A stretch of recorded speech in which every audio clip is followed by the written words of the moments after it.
Assalamualaikum warahmatullahi taala wabarakatuh. Innal hamdalillah nahmaduhu ta'ala wa nasta'inu bihi wa nastaghfiruh. Asyhadu an la ilaha illallah, asyhadu anna Muhammadan 'abduhu wa rasuluh, la nabiyya ba'da. Allahumma shalli ala hadzal nabiyil karim wa ala alihi wa sahbihi ajma'in. Kama shallaita ala Ibrahim wa ala ali Ibrahim. Allahumma barik ala hadzal nabiyil karim wa ala alihi wa sahbihi ajma'in kama barakta ala Ibrahim wa ala ali Ibrahim fil alamin innaka Hamidum Majid. Faya ayyuhal hadirun wal muslimun rahimakumullah, usi nafsi wa iyyakum bittaqwallah faqad fazal muttaqun. Faqala ta'ala ya ayyuhalladzina amanu taqullaha haqqa tuqatih wa la tamutunna illa wa antum muslimun. Wa qala ta'ala aidan buniyal islam, wa qala ta'ala aidan walillahi 'alan nasi hajjul baiti man istata'a ilaihi sabila. Wa qala Rasulullah sallallahu alaihi wasallam buniyal islam 'ala khams syahadati an la ilaha illallah wa anna muhammadar rasulullah wa iqamis salat wa ita'iz zakah wa shaumi ramadan wa hajjil baiti lima istata'a ilaihi sabila. Sadaqallah wa sadaqa ar-rasul sallallahu alaihi wasallam.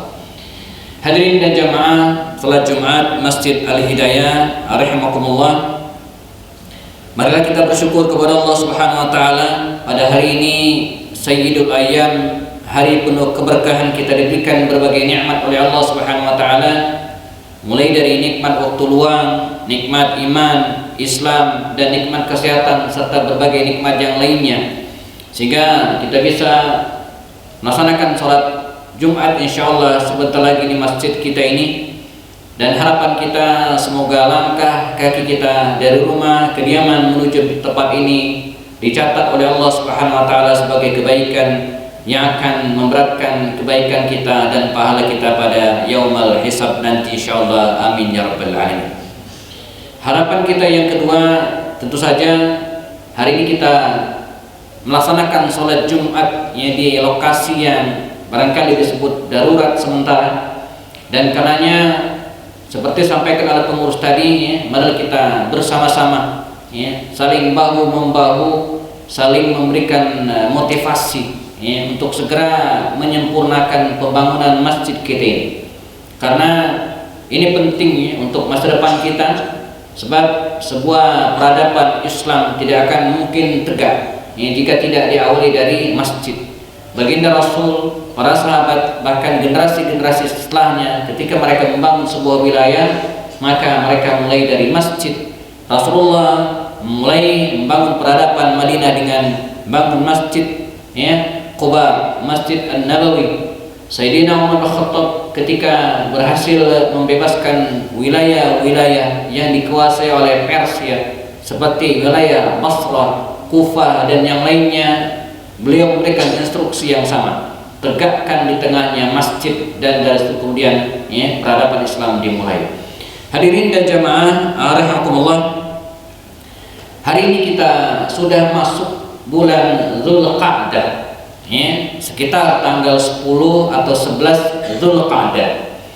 Ini mengingatkan kepada kita bahwa sekitar 1 bulan lagi barangkali kita akan masuk ke bulan Zulhijjah, bulan haji. Dan hari-hari ini atau mungkin sejak dari pekan lalu kita mulai mengantarkan saudara-saudara kita, tetangga kita, orang tua kita untuk terbang ke tanah suci untuk melaksanakan ibadah haji.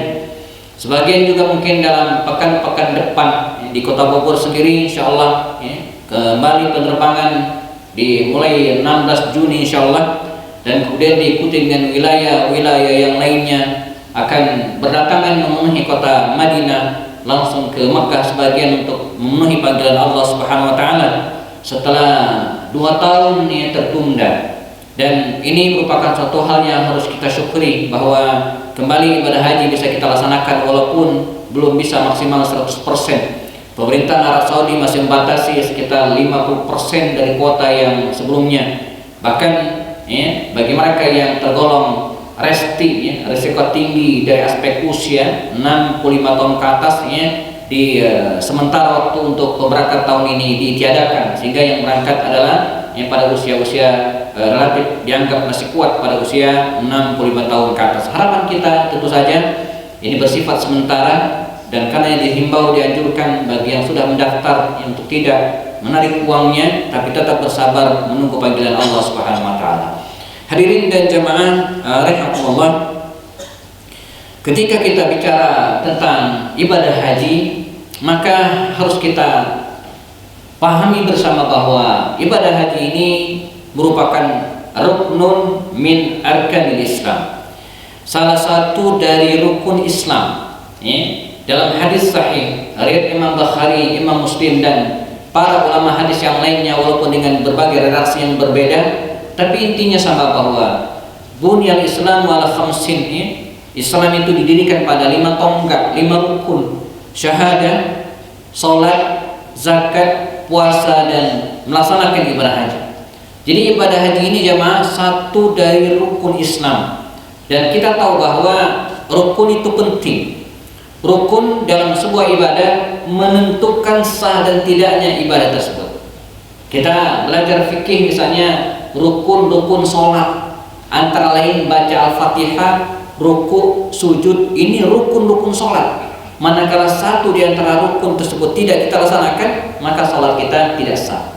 Kita belajar rukun wudhu, niat, membasuh wajah, membasuh tangan sampai ke al-mirfaq, ke siku, kepala, kaki. Ini rukun-rukun dalam wudhu. Kalau kita tinggalkan salah satunya, tidak mencuci wajah, tidak mencuci kaki tanpa hal yang dibenarkan dalam syariat, maka wudhu kita tidak sah.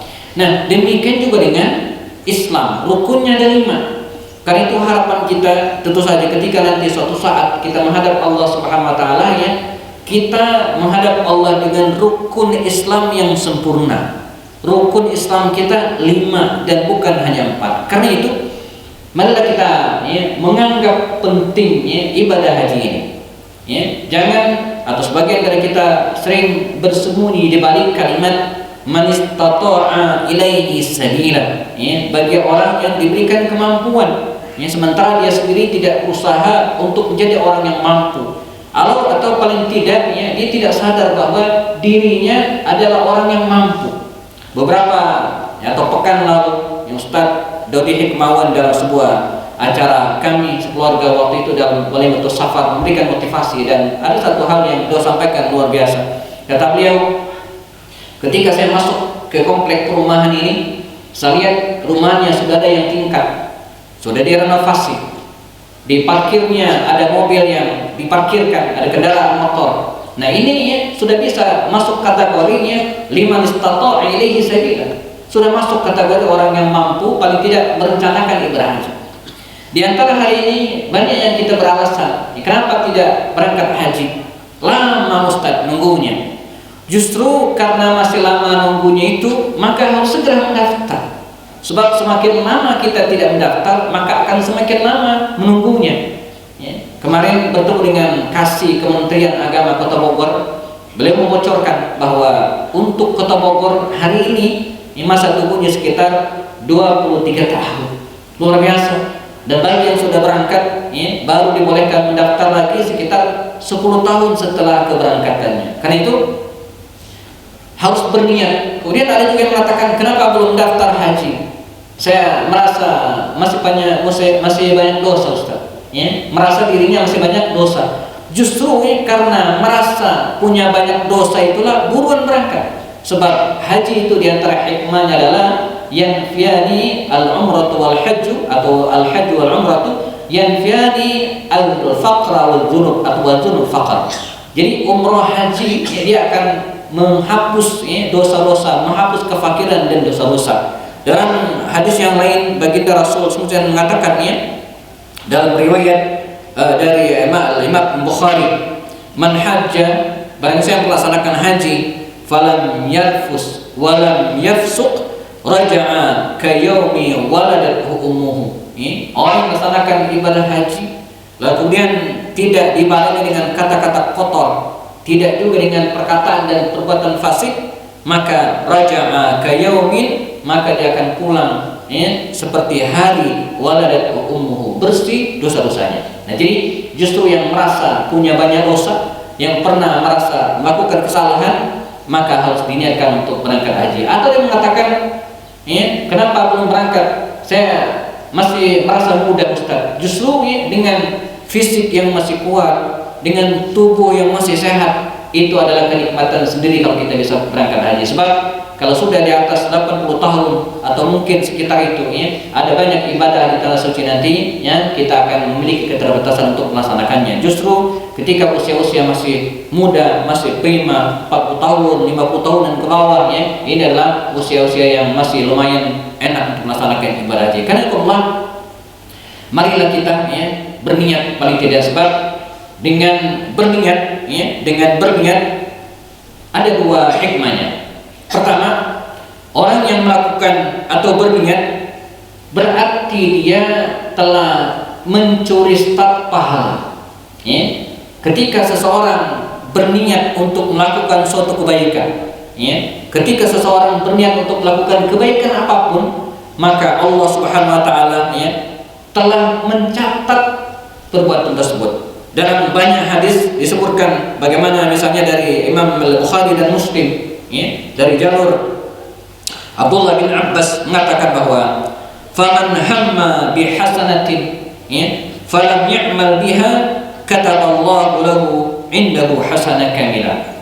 Jadi kata Rasul dalam riwayat Bukhari, faman hamma bihasanatin, barang siapa yang berkeinginan hamma untuk bihasanatin, melakukan kebaikan, haji diantaranya misalnya, falam ya'mal biha, tapi tak sempat melaksanakannya, falam ya'mal biha, enggak keburu melaksanakannya, falam ya'mal biha, belum nyampe takbirnya, falam ya'mal biha, qadarullah meninggal dunia, maka apa kata Rasulullah SAW, katabahallahu lahu indahu hasanatan kamilah, maka Allah mencatat baginya, katabahallahu indahu hasanatan kamilah, kebaikan yang sempurna. Artinya apa? Kalau hari ini kita mendaftar, harus menunggu 23 tahun kemudian, dan qadarullah tak sampai usia kita, maka Allah Subhanahu wa taala telah mencatat ibadah tersebut. Ini hikmah pertama jamaah ketika kita mulai berniat. Nah, yang kedua, ketika kita melakukan atau berniat kebaikan, insya Allah akan diberikan kemudahan oleh Allah Subhanahu wa taala. Tidak mungkin Allah akan memberikan kesulitan bagi hambanya yang ingin melakukan suatu kebaikan. Ketika kita berniat melakukan kebaikan, apapun kebaikan tersebut, bahkan mulai dari hal yang paling kecil, pengen sholat malam, diberikan kemudahan, dibangunkan kita oleh Allah.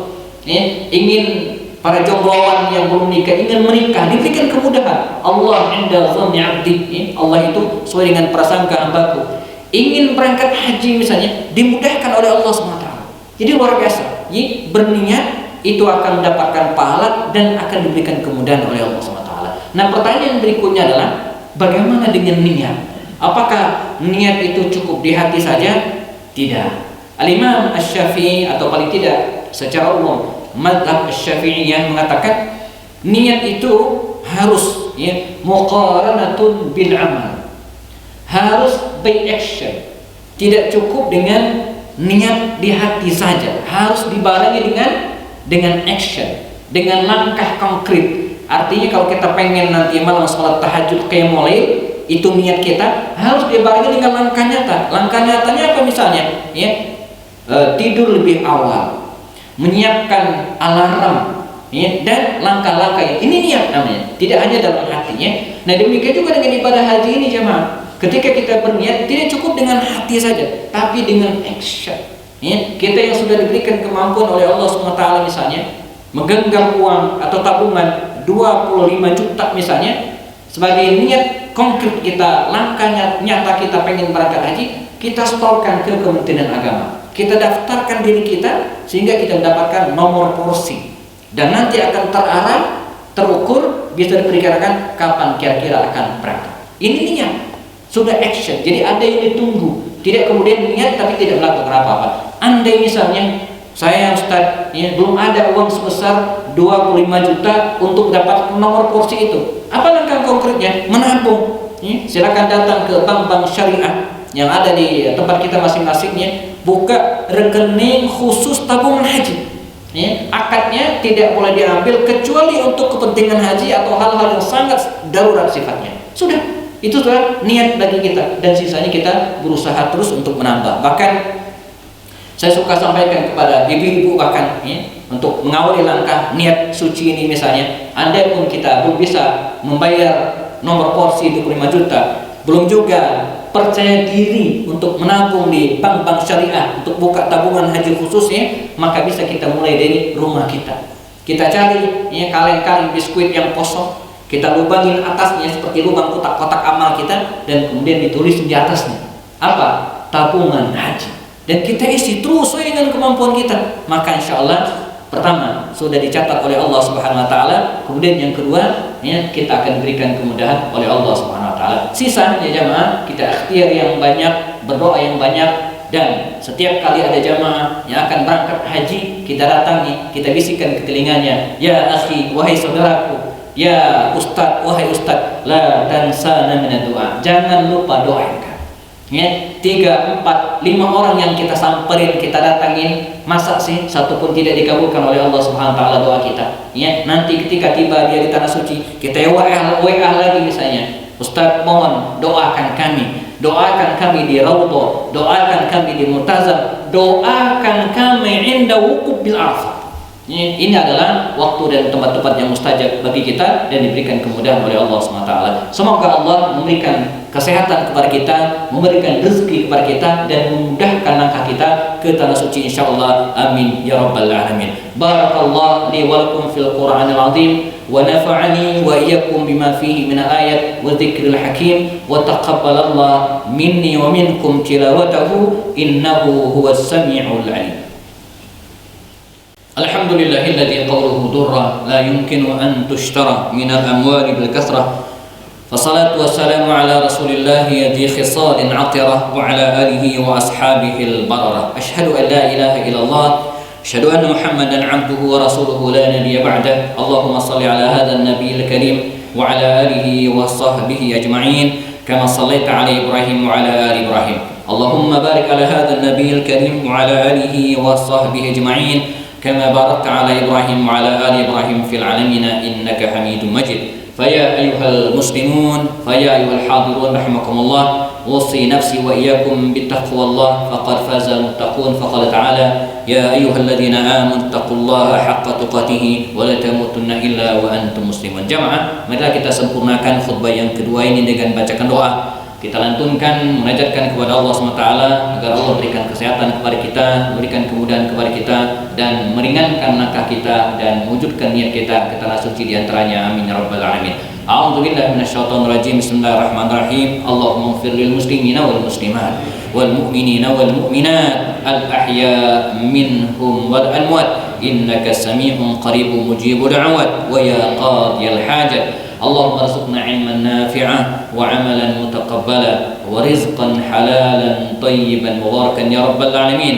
اللهم ربنا ارزقنا زيارة المسجد الحرام، اللهم ارزقنا زيارة المسجد الحرام، اللهم ارزقنا زيارة المسجد الحرام كما مننت على عبادك الصالحين يا رب العالمين. Ya Allah, ya Tuhan kami, berikanlah kemudahan kepada saudara-saudara kami yang hari-hari ini berangkat ke tanah suci. Berikanlah safar mereka perjalanan yang menenangkan, menyehatkan mereka. Berikanlah mereka kekuatan untuk menyempurnakan ibadah haji ya rabbal alamin. Kembali ke tanah air dengan selamat, dengan haji yang mabrur. Ya Allah, mudahkanlah bagi kami, saudara-saudara kami yang belum berangkat ke tanah suci. Berikanlah kesehatan, berikanlah rezeki agar mereka juga bisa menunaikan ibadah ke tanah suci-Mu ya rabbal alamin. Rabbana atina fid dunya hasanah wa fil akhirati hasanah wa qina adzaban nar. Ibadallah, innallaha ya'muru bil 'adli wal ihsan wa ita'i dzil qurba wa yanha 'anil fahsya'i wal munkari la'allakum tadhakkarun. Udhkurullahal 'azim azkurukum was'aluhu min fadlikum wa la dzikrullahi akbar. Aqimis shalah.